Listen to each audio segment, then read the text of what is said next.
We have finally made it to the day before the NFL draft. The draft cycle is coming to an end, and this draft is going to be a fun one. I mean, tomorrow is going to be a great night for the NFL, and I'm excited to be able to just tune in and see what happens. But before, obviously, the draft cycle ends with tomorrow's first round, I want to get one more mock draft out here. So, welcome to Mock Draft 8.0, our final mock draft of the 2025 draft cycle. And we've had a lot of changes. I think the most consistent thing we've had is Tennessee picking quarterback in this top 10, maybe Mason Graham to the Jacksonville Jaguars. But we got a lot of new things for this one, a lot of new news coming out as we've gotten so much closer to the draft. So this one's going to be exciting. Some trades coming in at the end. And, without further ado, we're going to hop into it. But before we do go with this number one pick, I just want to mention a lot of y'all still aren't subscribed who watch my stuff, watch this channel, and if you keep coming back, this is your first video, you enjoy it, I'd appreciate it a ton if you just hit the subscribe button. It's free, and it helps me out a bunch. I want to hit 300 within the next month or two, so we're very close. I think we're at 275, so we're very close to 300. That would be a huge milestone for me, and I'd appreciate it a lot. So let's hop into the first pick. I think this is a pretty obvious one. It seems like they're pretty closed in on this pick. We're going to go Cam Ward to the Tennessee Titans. Not much to say other than this team needs a quarterback so badly. Cam Ward's going to be perfect for him. And so we're going to go Cam Ward first overall. Now, number 2, it's been Abdul Carter a lot. It's been Shedeur Sanders at the beginning. I think it's going to be Travis Hunter, though. I really do think Hunter's the number 2 pick for Cleveland. He is an excellent player on both sides of the ball. They have problems at corner because they might be trading corners, like with Newsome, Emerson, and then their wide receiver room is bad. I mean, they don't have Amari Cooper anymore. If don't quote me on that, I do believe that's correct though. Yeah, they don't have Amari Cooper anymore, I'm pretty sure. But Jerry Jeudy, you get a guy alongside him. They do have a very very bad financial situation in Cleveland with the Deshaun Watson contract. And then you say, well, then why wouldn't they go quarterback here so then they can get rid of the contract as soon as possible? The reason you don't go quarterback is because then you're going to eventually have to pay that guy quarterback money. You get a guy like Travis Hunter on a rookie deal who will play both sides of the ball. That saves you $40 million because you don't got to pay another corner and you don't got to pay another wide receiver. You're paying one guy a rookie contract to play both positions. That is perfect for this situation that you are in financially. And their GM loves Travis Hunter. He's publicly said how much he loves Travis Hunter. So I think that's a great pickup for Cleveland at number 2 to get Travis Hunter. Now at number 3 for the New York Giants, we're going to go Abdul Carter. Kayvon Thibodeaux hasn't been the guy that you want him to be in his tenure with the Giants. I believe it's his 4th season in New York coming up, maybe 3rd, maybe 5th soon, but that 5th-year option I think is next year, so that they can decline it or pick it up.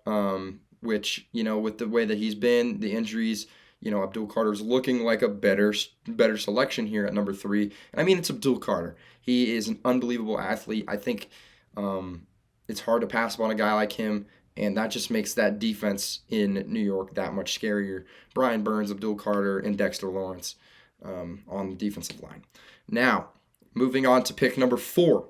Pick number 4 has been the same a lot. Will Campbell. I think Patriots fans are going to be a little upset about this because Abdul Carter's not here, Travis Hunter's not here. This is the safest pick, though, for the Patriots. I mean, keeping Drake May safe is what I think is the number 1 priority for New England with this pick. You need to keep him safe, and I think that's exactly what happens if you pick Will Campbell here. Campbell is a stud. He is going to be a cornerstone of your offensive line for 10, 15 years. He will be fantastic. He can move into guard later if you get some other tackles, whatnot, and he could possibly even be a better guard than he is tackle. So I think that's a great pick for New England. I've been doing it for a while, so I just don't want to keep on going on and on about what I would have been saying in my other mock drafts, but in which if this is your first one of mine, you can always go back and see what I thought previously. But Will Campbell, great player. He's got the right mindset for an offensive lineman, and to keep Drake May safe, that's what you need to do.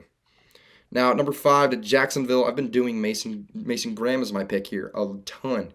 But recent news has come out and said that it looks like Genty might be the pick here at 5. Maybe Tetairoa McMillan. I personally think McMillan would be a trade down pick here. If you really do want Tetairoa McMillan, I think you trade with the Bears. Let the Bears pick Genty at 5 because the Bears have been linked to Genty a ton.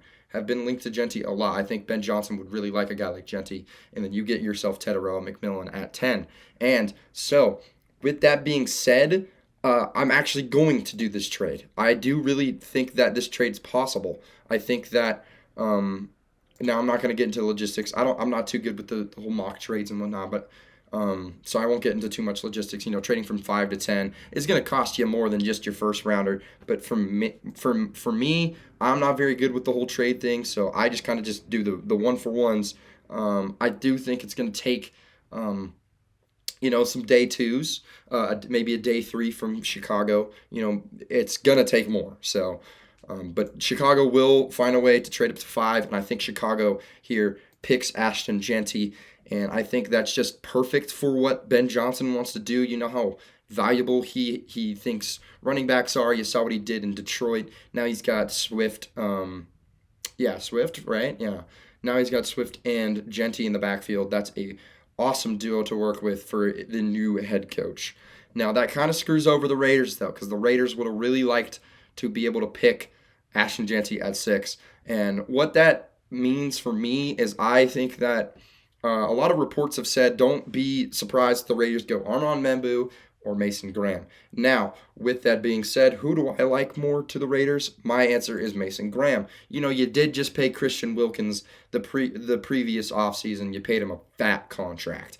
But the thing that I look at here is you've got Tyree Wilson, you've got Malcolm Kuntz, you've got Max Crosby off the edge, and you've got Christian Wilkins in the middle. You try to possibly move. If you run a 4-line front, you're going to still need another defensive interior guy. Him and Christian Wilkins together, if Wilkins can be healthy, I think is fantastic still for the Raiders. And Mason Graham's a fantastic guy. Analytics and advanced stats don't really like him as much. That's why I think Jacksonville, who's a very highly analytical team, finds the reason to not draft him and trade back for a offensive guy. Also Liam Cohen, the new head coach in Jacksonville. But I think Mason Graham is their pick here. I think that for the Raiders, and I think Membou is a big possibility here as well because it is a contract year for Colton Miller. But I think Membou doesn't go here. I think Graham's just that good of a player. The Raiders don't pass up on it. It did say don't be surprised if Vegas picks Graham if he's available at 6. So I'm agreeing with them on that. Mason Graham goes 6 to the Raiders, and then Membou goes 7 to the Jets. I also think it's possible if Membou goes 6 to the Raiders, Graham goes 7 to the Jets. I also think it's possible Banks goes 7 to the Jets. I think Kelvin Banks Jr. is kind of being underrated more recently. I kind of underrated him for a bit because I had him going to Seattle, which is all at 18, and I don't think he's going to be available at 18. I don't even think he'll be past 13. I think if he drops to Miami, he is gone.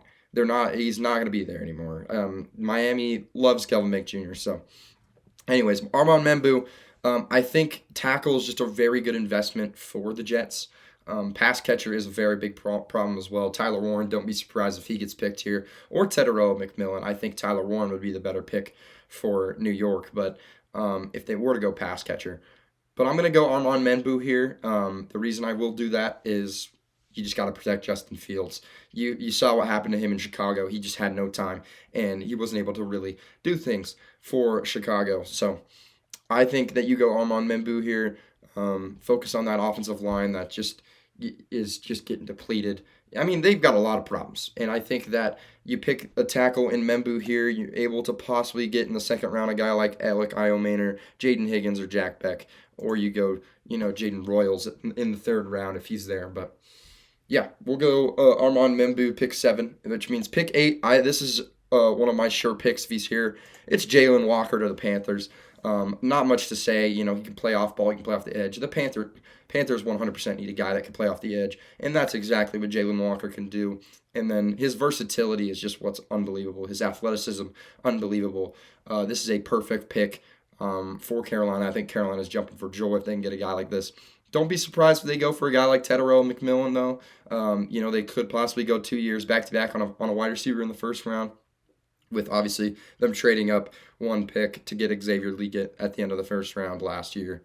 But I think Jalen Walker is the great pick here, a great pick for him. I think as a Saints fan, I personally would be a little upset if Jalen Walker went off the board there, because I love Jalen Walker and I think he'd be a perfect fit for New Orleans.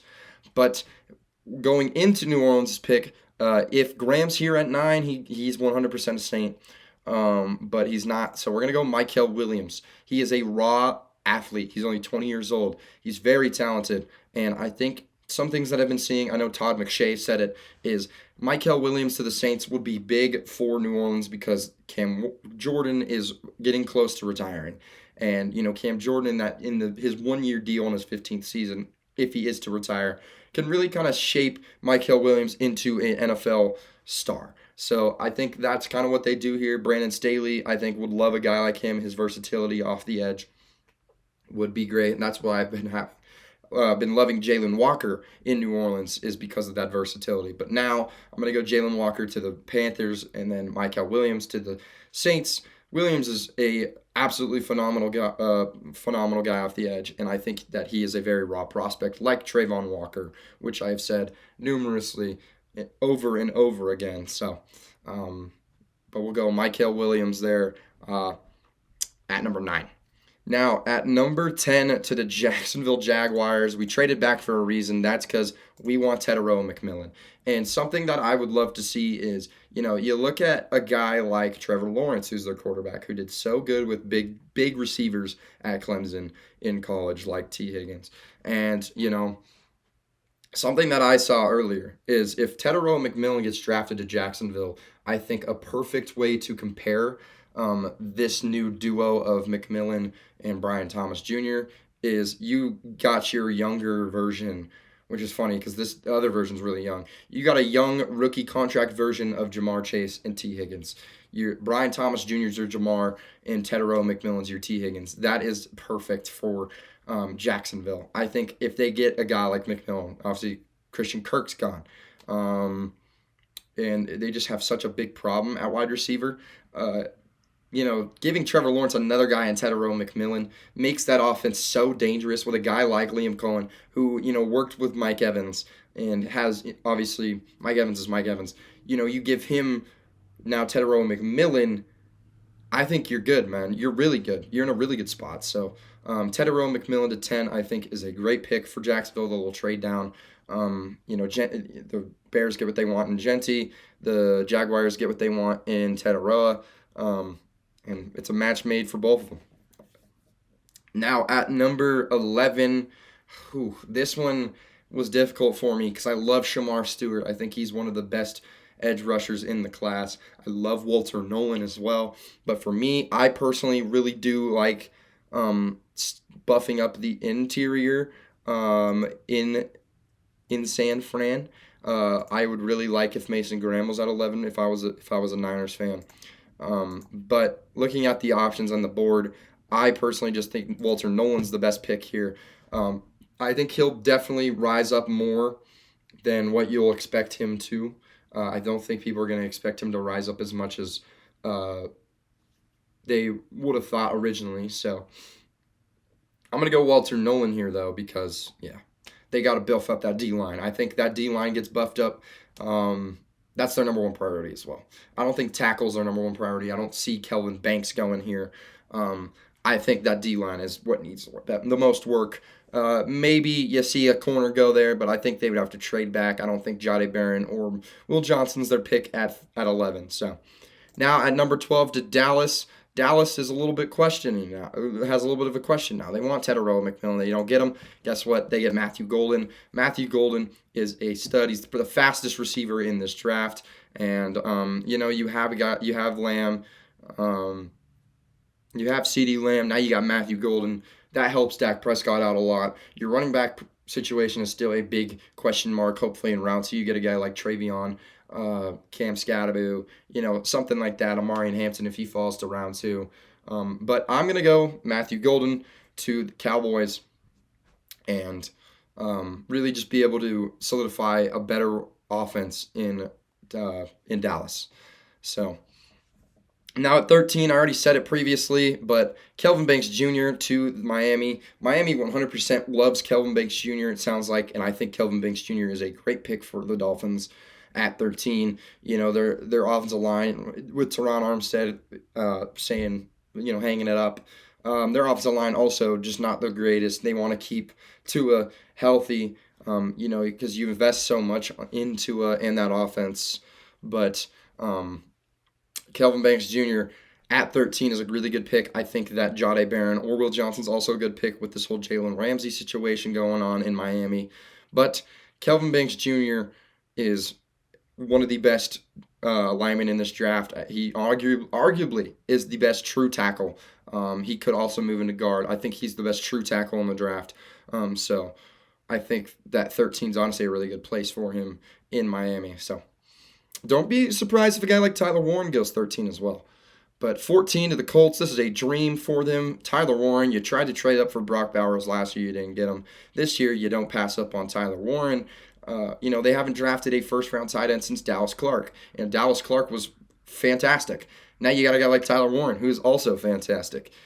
This is a great pick for Indianapolis, and I mean, they so desperately need somebody to help with Anthony Richardson's development just a little bit more. So I think Tyler Warren at 14 is a perfect pick for Indianapolis. Now at 15 to Atlanta, we're going to go Mike Green. Mike Green is just an absolute stud at Marshall, an absolute freak off the edge, and he is elite. I mean, him at Marshall, 17 sacks last year. Might be the lower competition, whatever. I don't really want to discredit him at all for that. 17 sacks is 17 sacks. That is insane. That's like people saying, well, Nick Bonito might have had how many sacks that he did, but 28% of them came in garbage time. So he's not a good edge rusher. He's still getting to the quarterback, So Mike Green, no discredit to him. He's fantastic. So, I think the Falcons need an edge rusher as well. They have just been terrible at the edge position since about 2012 is probably the last time they drafted a good edge rusher in the first round, I think. But he is just what they absolutely need. Him or James Pierce Jr., I think, is my number one pick for the Falcons. I know James Pierce Jr.'s had this whole character problem, but I think Mike Green at 15 is the right pick. Just fix up that edge for Atlanta.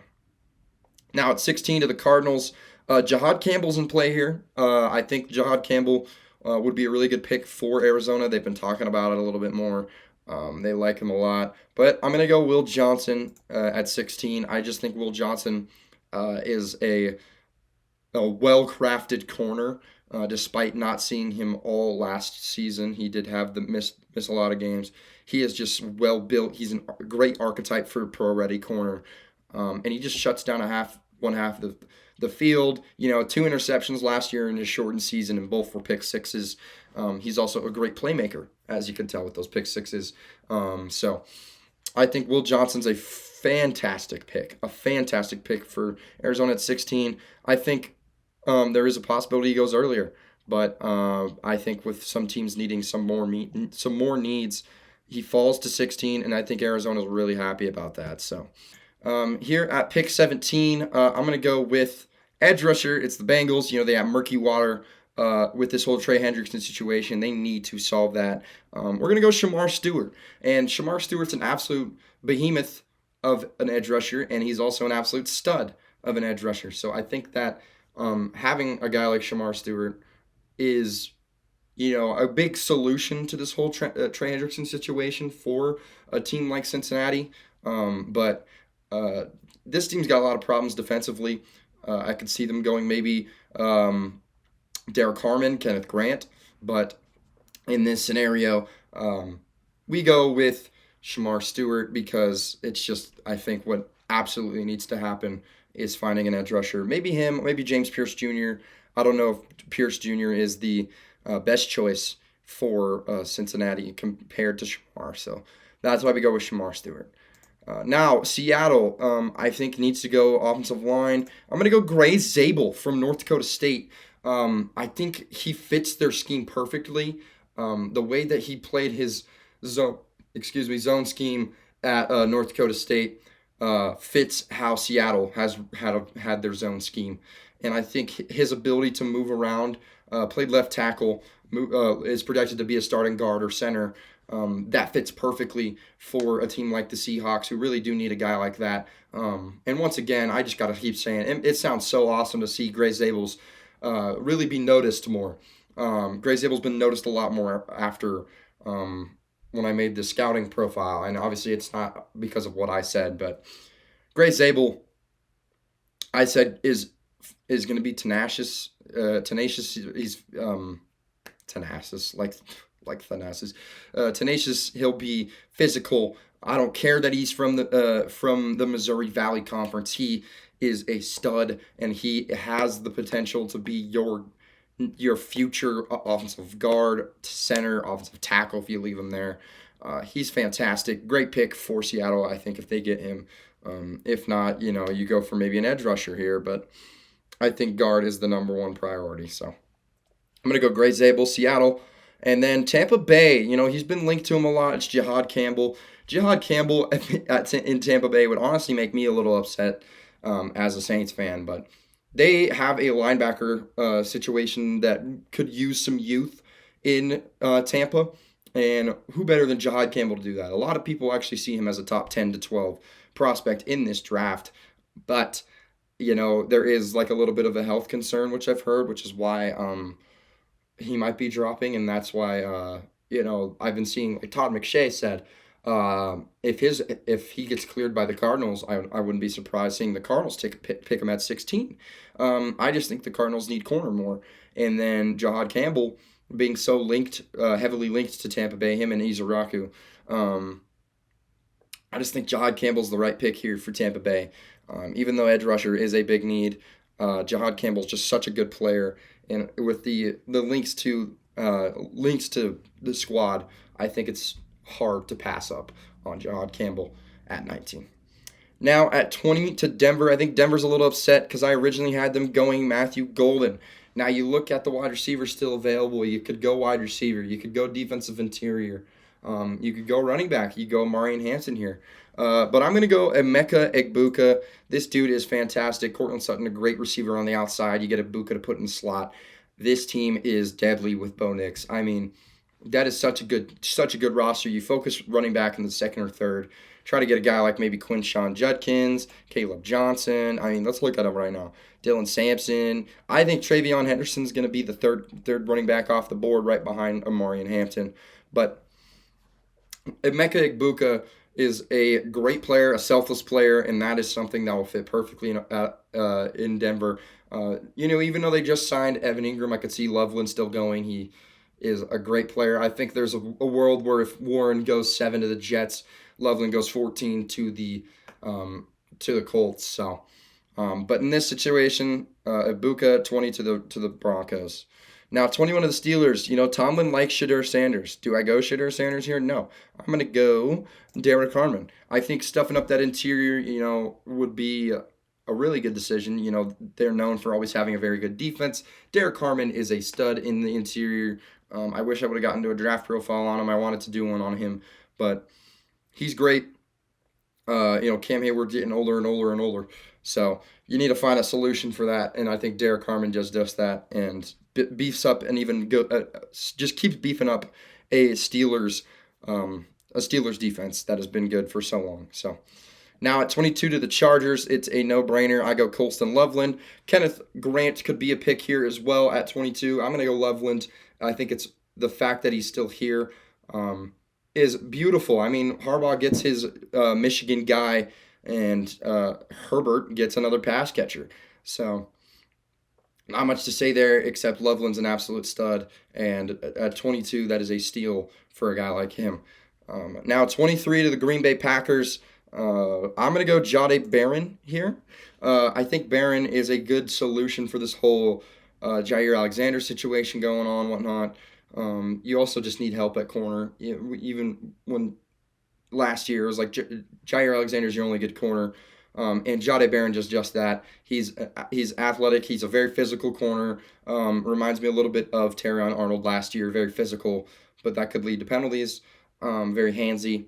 So, but I love Jahdae Barron. I think there's a world where he goes top 20, depending on how everybody else goes. I don't think he goes ahead of Will Johnson, but he's an athletic freak, and I think any team will be lucky to get him. So, Jahdae Barron goes 23 to the Packers. Now, 24 to the Vikings. We've got another trade. We're going to go and call up the Cleveland Browns. Once again, I don't do like the whole deep into the trades. I think it might take like pick 104 or pick 67 and then pick 179 or 94 and 104. But we're going to do that. Since Cleveland trades up, they just drafted Travis Hunter at pick number 2. You're going to go get his teammate and probably his best friend, Shedeur Sanders. And now you get you solve that quarterback situation. You also get a 5th-year option on that. And now you don't have to fully rely on Deshaun Watson for the next 2 years, who has been terrible in his Cleveland tenure. So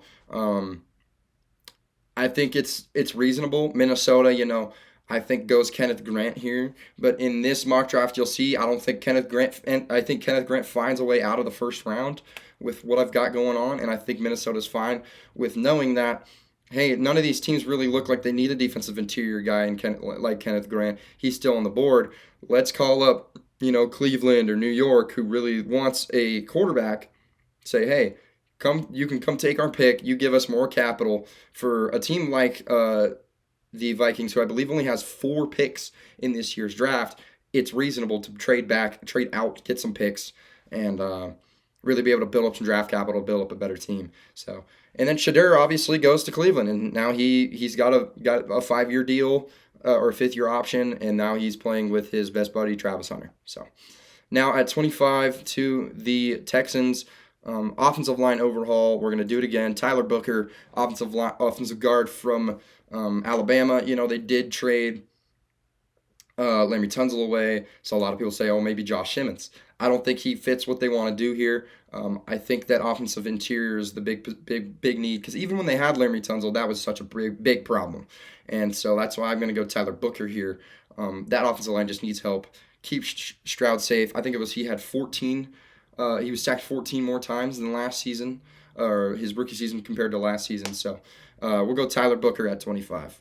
Now at 26, the Rams. What do they do here, man? I think Ibuka, if he's available, they go Ibuka. I think because he's not available, Luther Burden's very well in play. But we're going to go Maxwell Hairston. He's one of the more confident guys when it comes to a ball in the air, and then he's able to make plays with the ball once he gets it. 3 pick sixes at Kentucky. He's an athletic freak. Ran a 4.28, I believe, the fastest in the combine. So Maxwell Hairston, the first round to the Rams, is a good pick for them. Their corner room could use some youth, and Maxwell Hairston does just that. Moving that youth movement in LA. Dart's also maybe a possibility here, but I think Hairston is the right pick here. Now, 27 to the Ravens. This is a perfect spot for him. You go play alongside Kyle Hamilton, Malachi Starks, who is such a well-built safety, an NFL-built safety. That safety duo is fantastic. Marcus Williams was terrible last year, downright awful last year, and that's why I think Malachi Starks at 27 to the Ravens is perfect for the Ravens. So it's crazy to see him drop this far, but I have him dropping this far. So, and then now at pick 28, the Lions get a call from the Giants and say, you know what? We know that the Saints love this guy. We're not going to let them get him. So, and they love this dude. Eli Manning approves. Jackson Dart. The Giants trade up to get Jackson Dart in the first round, get that 5th-year option. I don't think it's a bad idea. If you already see, Cleveland trading up to 24 to get Shedeur Sanders and get that 5th-year option, you don't have to worry as much about them picking Dart in the second round. But you do got to worry about the teams like the New Orleans Saints who are looking to possibly trade up. Maybe the Rams pick. The Rams try and trade up again. I don't know, but some of these teams that need quarterbacks, maybe the Raiders, trade up for one of these picks and pick Jackson Dart for after Geno Smith. However, I think that the Giants jump the gun. They love Jackson Dart. They want Jackson Dart, so they trade up for Jackson Dart. And now the Lions get the second pick in the second round, which also doesn't really conflict with them because I don't think them and the Vikings really conflict with each other when it comes to what they want for their second round pick. So I think it works for both teams. It works for both teams that traded, and it works for both teams that traded up. So Jackson Dart becomes your third quarterback in the first round. Now at 29 to the Commanders, they 100% need an edge rusher. And with that, I'm going to go James Pierce Jr. The character is a big issue, but he is arguably the second best edge rusher in the class when it comes to raw talent. That's something I don't think they can pass up on. And so with that being said, I think you need to do it. You need to get an edge rusher. Dante Fowler Jr. is gone. You need to find a way to get 10.5 sacks back, and James Pierce Jr. does just that. Now at number 30 to the Bills, this one may be a little bit of a shocker pick. I've been seeing people say this more. I used to think for the longest time he was still a first rounder. His draft stock kind of just went down because he didn't play last year, and that's Savon Revel from East Carolina. This dude is still an athletic freak. He's very he shoots out of a cannon when he goes at people. And that can be a problem as well because he can overreact. He can overcommit. But he is so good at just shooting out of a cannon and getting down the field and getting to the ball. And that's what I think that the Bills could really like. They did just sign Tre'Davious White to a short-term deal, but I think you need to get a young guy to make a long-term deal. I would love Maxwell Hairston at 30, but he's not there. You get Savon Revel. Maybe Trey Amos goes here instead, but we'll go Savon Revel from East Carolina to the Bills because that cornerback situation is something of a little bit of a head scratcher. So now at pick 31, Kenneth Grant, Josh Simmons is my two only options here in Ohio State, despite not being able to beat Michigan in the last how many years. They win this battle, and Josh Simmons is picked by the Chiefs. I think after watching how that offensive line performed in the Super Bowl and then seeing what they did by trading some of their trading Joe Thuney, you get a guy who can play tackle for you, who was being widely considered one of the best prospects, one of the better, number one possibly, before he got hurt this year. It's crazy to see him fall this low, and despite that, I think it's still a great pick for Kansas City, and they find a way to do it, at pick 31. So, and then at pick 32 to the Eagles, I originally could see them really trading back here. I think knowing Howie Roseman, he's going to try and trade back with some people. I said maybe the Raiders, maybe they trade back with Vegas because obviously the Vikings and the Lions are going to probably end up picking Kenneth Grant and then Donovan Izaraku if they're available. And then the Titans might go wide receiver, might go corner, might go edge. I could see Trey Amos going to the Titans. Jacksonville at 36, who could really use defensive interior, could also go Kenneth Grant. And then the Raiders at 37 could use a guy like Amarian Hampton. And so originally I had the Raiders trading back into the first round to pick Amarian Hampton. But I just think with a guy like Donovan Izaraku still on the board, I don't want Philly to trade out of the first round. I think Mason Taylor from LSU, the tight end, is a possibility this early, but I don't know if that's going to happen. So we're going to keep Philly at 32 and finish it off with Donovan Izaraku. Izaraku is a great player. He's been linked to be possibly a top 25 pick. So I think that's a steal for Philly at 32. So that's going to be it for this mock draft, our final mock draft of the draft cycle. Cam Ward goes first. Our last one is Donovan Izaraku. I'll give you a quick scroll from 4 to 32 4 through 16 and 20 through 32, and then 1 and 3, and then 1, 2, 3, 17, 18, 19. Let me know what you thought about this mock draft. If you think you like what your team's doing, if you don't like what your team's doing, who do you want your team to draft tomorrow? And I mean, it's going to be fun. It's going to be a fun watch. So I appreciate y'all for watching all the way through. If you did, once again, if you like my content, hit the subscribe button. It helps me out a lot. And let's have a great NFL draft tomorrow, huh? Make sure to tune in. It is at 5 p.m. Pacific, 8 p.m. Eastern. And with that being said, we've got some new content coming later now that the draft's going to be over. We'll have baseball coming up later this week. So hope you all enjoy that. I hope you'd enjoyed this one, and I'll see you in the next one. Peace out.